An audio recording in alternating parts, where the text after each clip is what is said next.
Hi guys, তোমরা কেমন আছো? আশা করি সবাই ভালো আছো।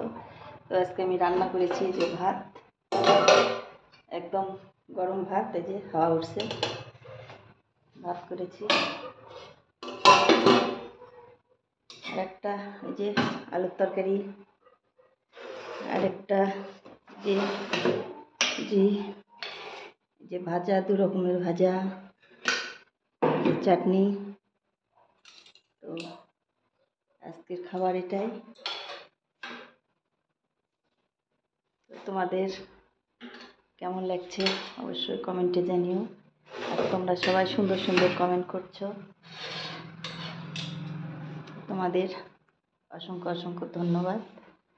তো তোমরা এইভাবে পাশে থাকবে, কমেন্ট করবে, লাইক শেয়ার করবে। তো ভাই বন্ধুরা সবাই ভালো থেকো, সুস্থ থেকো, পাশে থেকো। আর এরকম সুন্দর সুন্দর কমেন্ট করার জন্য অসংখ্য অসংখ্য ধন্যবাদ।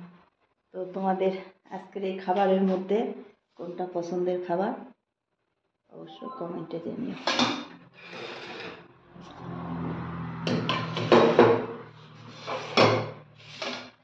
আর একটা রান্না বাকি থেকে গেল, আর করতে পারলাম না, পরে করব। তাতে তো ভাই বন্ধুরা ভালো থেকো, পাশে থেকো। গুড মর্নিং সবাইকে।